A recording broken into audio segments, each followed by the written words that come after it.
मुजफ्फरनगर के भुम्मा गांव में रविवार देर रात एक जमीनी विवाद ने खूनी रूप ले लिया। दो पक्षों के बीच कहासुनी के बाद लाठी डंडों से हमला हुआ, जिसमें दिल्ली पुलिस के सिपाही सुकेंद्र ने 65 साल के बुजुर्ग किसान महकार सिंह को गोली मार दी। गोली लगने से महकार की मौके पर ही मौत हो गई, जबकि उनके दो बेटों सहित कई लोग घायल हो गए। फायरिंग से गाँव में अफरा तफरी मच गई। पुलिस ने घायलों को अस्पताल पहुँचाया और शव को पोस्टमार्टम के लिए भेजा। देर रात पुलिस ने सुकेंद्र, सतपाल, जोनी, संतर और सुनील को हिरासत में लिया। मृतक के बेटे ने पांचों के खिलाफ मुकदमा दर्ज कराया है। घटना के वीडियो सोशल मीडिया पर वायरल हो रहे हैं और गांव में सन्नाटा पसरा हुआ है। थाना मीरापुर पर सूचना प्राप्त हुई एक ग्राम भूमा में दो पक्षों के बीच मारपीट हुई, हाथापाई हुई और एक अवैध हथियार से इसमें फायरिंग की गई। इसमें जो दोनों पक्ष हैं वो एक ही परिवार के हैं और जो फायरिंग से इसमें महकार पुत्र किरण सिंह, जिसकी उम्र लगभग 60 से 65 साल है, वो गोली लगने से घायल हुए और मौके पर इनकी मृत्यु हो गई है।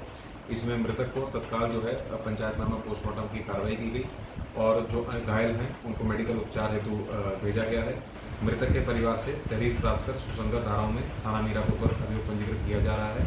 इसमें जो कुछ अभी तक जो नाम अभियुक्त के प्रकाश में आए हैं उनको थाने पर बुलवा लिया गया है और जो मेन अभियुक्त जिसने फायर किया है उसके गिरफ्तारी हेतु पुलिस टीम जो है गठित कर दी गई है। जल्द ही उसकी गिरफ्तारी इसमें सुनिश्चित की जाएगी।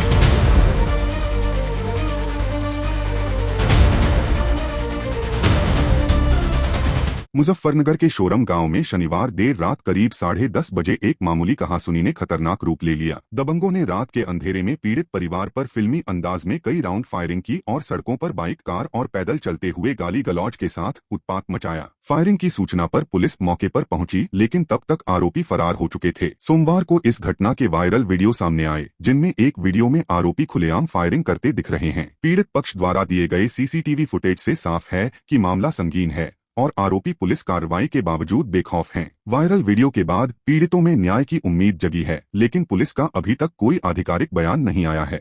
राहुल के साथ दिन में थोड़ी मोटी बात पर बहस हुई थी, फिर शाम के टाइम रात को 10 साढ़े 10 बजे से आए हुए 7-8 लड़के थे। वहाँ घर के सामने आकर गाड़ी गलौज करने लगे। मैं ऊपर छत पाया तो मेरी तरफ को 3 फायरिंग किए। मैंने शोर मचा के नीचे भागा। मैं वहाँ से 112 पे फोन करा, पुलिस आई। इतने में वे वहां से चले गए। फिर बैंक वाली गली है एक, उसमें आके एक फायरिंग की वहां पे। फिर अग्गे चाचा का मकान था, वहां पे गाड़ी गलौज करके और 2 फायरिंग वहां पे करके गए। ये फायरिंग वाला मामला ये है जी, इनका थोड़ा सा विवाद हुआ दिन में। मुझे फोन आया, मैं इनके पास गया तो वो विवाद मैंने निपटा दिया, दोनों तरफ से खत्म कर दूंगा। कैसे वो खत्म करके वे अपने अपने बच्चों को ले गए और हम अपनों को ले इधर इधर ये बच्चे आगे। फिर रात में मुझे भी नहीं पता था, रात में मेरा ही मकान भी बराबर में पड़ा है, इनका थोड़े से 50 मीटर बगल पड़े है, उनका भी मकान वही है। आखिर उन्होंने इनके मकान पे फायरिंग करी, 2-3 फायर वहां करे। फिर हमारा दूसरा मकान पड़े, फिर वहां जाकर वहां गोली चलाई इन्होंने बैंक के पास में, हमारा मकान है केंद्रा बैंक के पास में। फिर उन्होंने वहां जाकर जो है फायरिंग करी।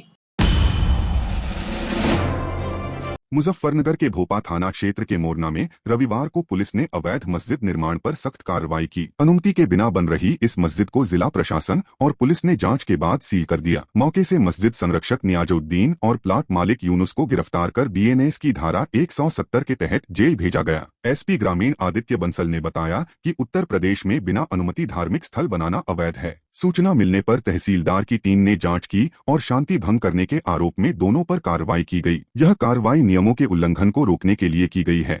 कल शाम थाना भोपा पर एक सूचना प्राप्त हुई कि कुछ लोगों द्वारा मोरना में एक बिना परमिशन के अवैध एक रिलीजियस स्ट्रक्चर का जो है निर्माण उसमें किया जा रहा है। जैसा कि आप सब लोग विदित हैं कि उत्तर प्रदेश में किसी भी नए रिलीजियस स्ट्रक्चर का निर्माण करने के लिए इसमें शासन की अनुमति चाहिए। बिना अनुमति के अवैध निर्माण किया जा रहा था। तुरंत ये सूचना एसडीएम जानसठ के साथ शेयर की गई। उनके द्वारा भी एक तहसीलदार की एक टीम भेजी गई। उनके द्वारा जो है उसको नियम का उल्लंघन पाने पर उस प्रॉपर्टी प्रेमाइसेस को सील किया गया और शांति भंग करने के लिए जो 2 व्यक्ति हैं नियाजुद्दीन और यूनुस, उनका जो है 170 बीएनएस के अंतर्गत उसमें जो है उन पर कार्रवाई भी की गई है।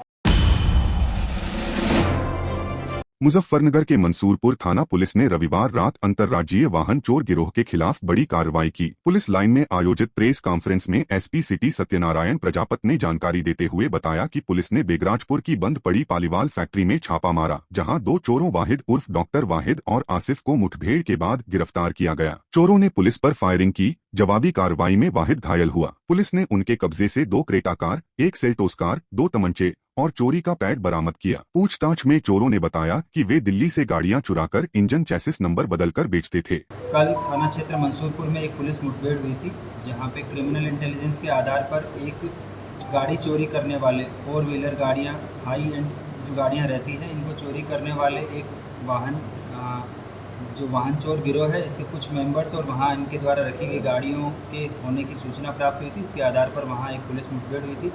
उस पुलिस मुठभेड़ के दौरान 2 अभियुक्त को गिरफ्तार किया गया है, जिसमें से एक अभियुक्त वाहिद उर्फ डॉक्टर वाहिद, ये जनपद मेरठ के थाना क्षेत्र पिठौर का रहने वाला है। ये शातिर चोर है और इसके खिलाफ अलग अलग दिल्ली एनसीआर के थानों में लगभग 40 के आसपास मुकदमे पंजीकृत है। सभी मुकदमे वाहन चोरी से संबंधित है। पूर्व में भी इसके विरुद्ध वाहन चोरी से संबंधित कार्रवाइयाँ हुई है और गाड़ियाँ रिकवर होकर इसको जेल भेजा गया है। कल पुलिस द्वारा 3 गाड़ियाँ रिकवर की गई है, जिसमें से 2 हुंडई क्रेटा है और 1 किया सेल्टोस है, जिनकी मार्केट कीमत लगभग 70 लाख रुपए के आसपास है। इसके अलावा इनके कब्जे से नाजायज़ असले और जो गाड़ी के लॉक खोलने के जो इक्विपमेंट्स होते हैं वो इनसे रिकवर किए गए हैं।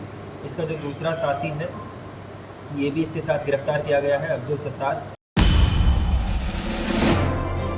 मुजफ्फरनगर के जागाहेड़ी गांव में उच्च प्राथमिक विद्यालय का चोटी तिलक विवाद थमने का नाम नहीं ले रहा। सोमवार को संयुक्त हिंदू मोर्चा के राष्ट्रीय अध्यक्ष मनोज सैनी के नेतृत्व में सैकड़ों ग्रामीण और कार्यकर्ता कलेक्ट्रेट पहुंचे और आरोपित मुस्लिम शिक्षिका की बर्खास्तगी की मांग को लेकर जोरदार नारेबाजी की। इस दौरान मंत्री सोमेंद्र तोमर का शिक्षक सम्मान समारोह भी चल रहा था। एक प्रतिनिधि मंडल ने डीएम उमेश कुमार मिश्रा से मुलाकात की और पीड़ित परिवार ने जांच कमेटी पर पक्षपात का आरोप लगाया। डीएम ने मामले की जांच एडीएम को सौंपते हुए पीड़ित परिवार को न्याय का भरोसा दिलाया। पिछले दिनों काजीखेड़ा के प्राइमरी स्कूलों में एक मुस्लिम टीचर के द्वारा हिंदू छात्र की चोटी काट दी गई थी और उसमें इतने दिन बीतने के बाद भी आज तक कोई कार्रवाई नहीं हुई। तो आज पीड़ित परिवार के साथ डीएम साहब से आज लोग मिले हैं और डीएम साहब से पीड़ित परिवार ने अपनी पूरी घटना की जानकारी दी, पूरी अपनी परेशानी बताई, किस तरह से पिछले लंबे समय से उस टीचर के द्वारा इस बच्चे को परेशान कराया जा रहा था, इसको टीका लगाने चढ़ाने के लिए मना किया जा रहा था, चोटी के लिए मना किया जा रहा था। पूरी बात डीएम साहब को बताई है और डीएम साहब ने इसमें जल्दी कार्रवाई का आश्वासन दिया है।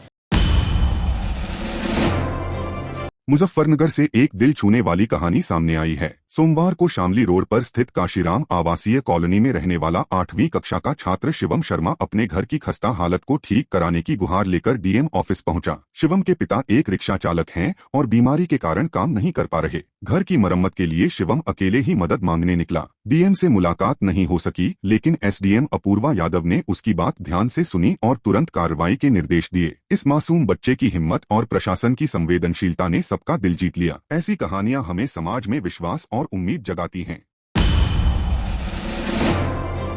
लखनऊ के लोक भवन में माननीय मुख्यमंत्री योगी आदित्यनाथ ने बेसिक शिक्षा विभाग की महत्वपूर्ण योजनाओं का लोकार्पण और शिलान्यास किया, जिसका सीधा प्रसारण मुजफ्फरनगर के जिला पंचायत सभागार में देखा गया। इस अवसर पर राज्य मंत्री डॉक्टर सोमेंद्र तोमर, जिला पंचायत अध्यक्ष वीरपाल निरवाल और डीएम उमेश मिश्रा सहित कई गणमान्य उपस्थित थे। डॉक्टर तोमर ने कहा कि 2017 के बाद परिषदीय विद्यालयों का कायाकल्प हुआ है। बेहतर भवन, फर्नीचर, स्मार्ट क्लास और आईसीटी लैब ने स्कूलों की सूरत बदल दी है, जिससे छात्रों का पंजीकरण बढ़ा है। जिलाधिकारी ने शिक्षकों से गुणवत्तापूर्ण शिक्षा पर जोर देने का आह्वान किया। इस मौके पर निपुण विद्यालयों और स्मार्ट क्लास के लिए शिक्षकों को टैबलेट और प्रशस्ति पत्र देकर सम्मानित किया गया। बेसिक शिक्षा विभाग की हम लोग बात करें तो आज डीबीटी के माध्यम से सभी बच्चों को, जो बच्चे परिषदीय विद्यालयों में पढ़ रहे हैं, उनको डीबीटी के माध्यम से पैसा स्थानांतरित किया गया है।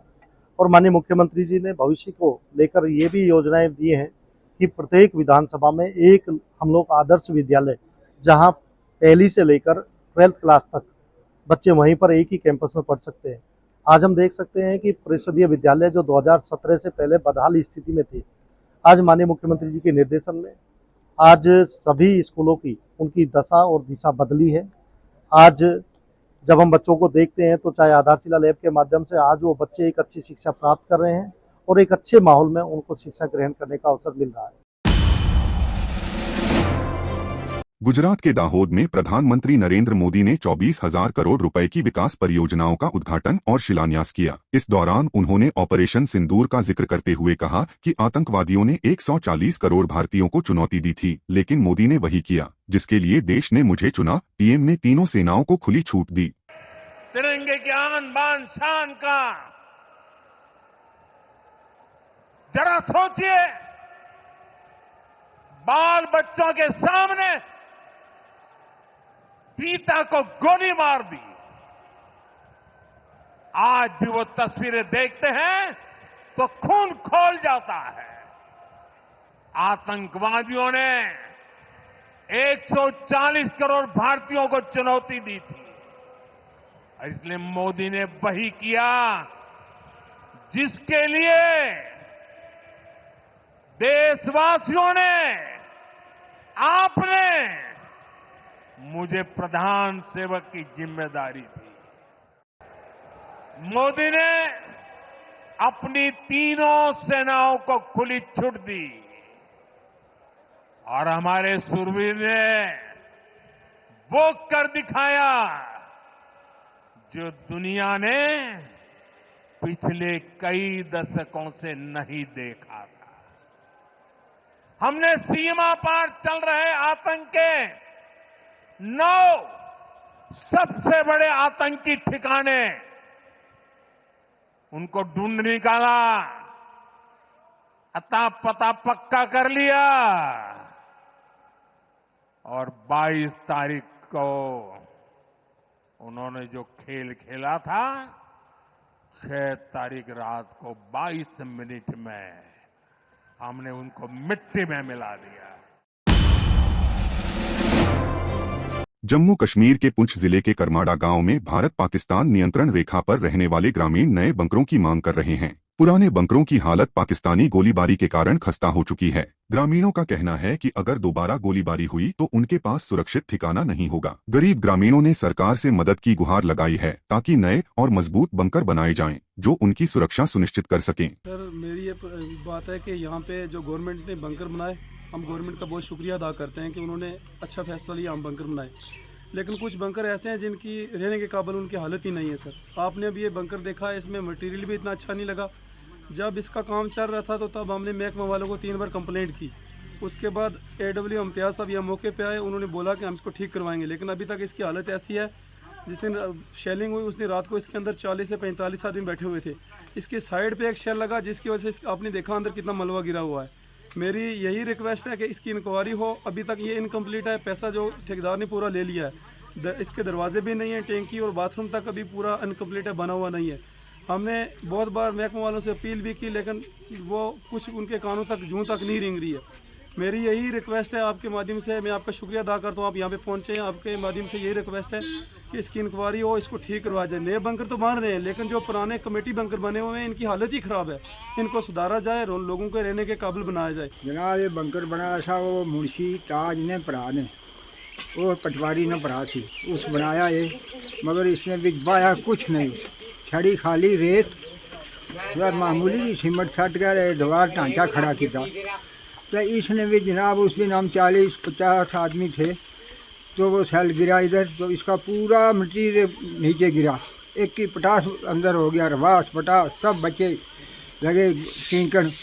अगर दूसरा गिर जाता तो पूरे ही मार जाते अगर इसके ऊपर आ जाता। ये हमारे साथ सरोसर तोहफा है, नाइंसाफ़ी है। हम डी साहब को अर्ज़ करते हैं कि इसको दोबारा रिपेयर किया जाए जनाब, क्योंकि हम गरीब आदमी हैं, हम कहाँ जाएंगे अगर फायर शुरू हो जाएगा तो हम जाएंगे कहाँ। हमारे जान बचाने के लिए ये था, मगर ये है इस वक्त जान लेने के लिए बना हुआ। लालू यादव के बेटे तेज प्रताप यादव ने अनुष्का यादव के साथ 12 साल पुराने रिलेशनशिप का खुलासा कर सनसनी मचा दी। इससे लालू परिवार की किरकिरी हुई और लालू ने तेज प्रताप को आरजेडी और परिवार से 6 साल के लिए निष्कासित कर दिया। इस पर तेज प्रताप की पत्नी ऐश्वर्या राय ने लालू परिवार पर तीखे सवाल उठाए। उन्होंने कहा, मुझे तलाक की जानकारी मीडिया से मिली, जब मुझे मारा पीटा गया तब उनका सामाजिक न्याय कहाँ था। हमको मीडिया से हम लोग बोल रहे कि डिवोर्स के बारे में हमको मीडिया से पता चला है, तो इस बारे में हमको जानकारी कहाँ से मिलेगी। हमको इस बारे में अगर पता ही नहीं है, वरना हम पहले ही बोलते। उनसे पूछिए कि जब मेरी जिंदगी बर्बाद करने की क्या जरूरत है। उनसे पूछिए जब हमको मारा गया, पीटा गया, तो उनका सामाजिक न्याय कहाँ था।